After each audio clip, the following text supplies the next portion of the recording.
Bonjour et bienvenue sur la chaîne Mythologie. Après s'être attaqué aux anciens et aux autres êtres mystiques de l'univers de Bloodborne, il est maintenant temps d'analyser son lore dans sa globalité, de comprendre comment ces êtres surpuissants sont arrivés là. Et pour cela, je vais le faire via un contexte historique qui se ressent à travers les décors, l'architecture et l'ambiance de Bloodborne. Plongeons dans les rues ensanglantées de la capitale anglaise qui a inspiré le jeu, la Londres du XVIIe siècle.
L'histoire de Bloodborne commence minimum une trentaine d'années avant le début du jeu.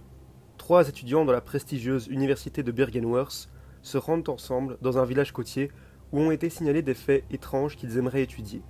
Ces trois étudiants sont German, Lorenz et Willem. Sur la plage, les étudiants découvrent le cadavre d'un être cosmique, un ancien nommé Kos. Ils récupèrent son sang pour l'analyser. Les trois compères en font le principal ingrédient d'une nouvelle drogue donnant des pouvoirs inouïs, le sang ancien. À titre d'exemple, les chasseurs, dont font partie le joueur, en ont reçu une injection pure, qui leur a conféré une force et une adresse surhumaine, ainsi que la capacité de ressusciter à chaque fois qu'ils sont tués. Willem prend dès lors la tête de l'université pour poursuivre les recherches sur le sang. Lorenz fonde l'église du remède, qui adore le sang et le distribue dans la ville de Yharnam, tandis que German crée le clan des chasseurs, qui traque toute trace des anciens. Il se charge également d'éradiquer des monstres mystérieusement apparus en proportion du nombre de consommation du sang ancien. Cependant, les réserves du sang de Kos arrivent à bout.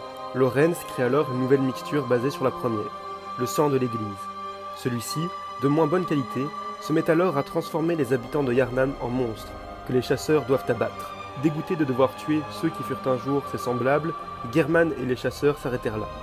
Certains guerriers rejoignirent cependant les deux autres factions.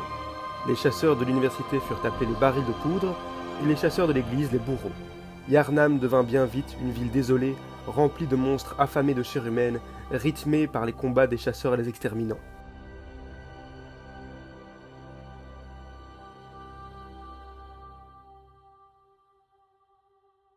L'architecture gothique et les tenues victoriennes de l'univers de Bloodborne rappellent évidemment la capitale londonienne du XVIIe siècle.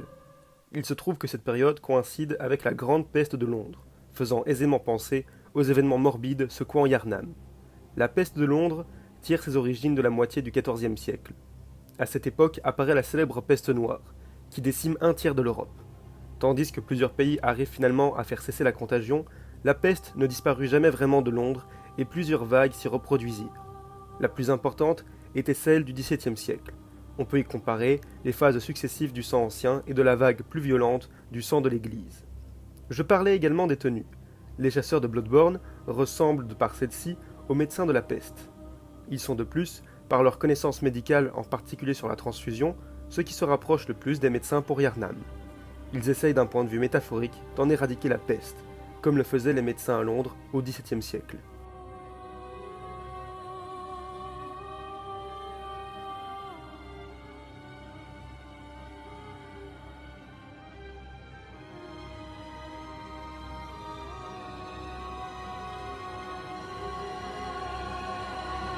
Merci d'avoir suivi cette trilogie de Bloodborne. Je précise que d'autres types de sang sont apparus avec leurs propres effets et impacts sur le lore et le gameplay. Donc si vous voulez en savoir plus, j'attends un maximum de vues sur cette vidéo avant de sortir un épisode bonus. D'ici là, abonnez-vous pour ne pas louper les prochaines séries. Merci de m'avoir écouté.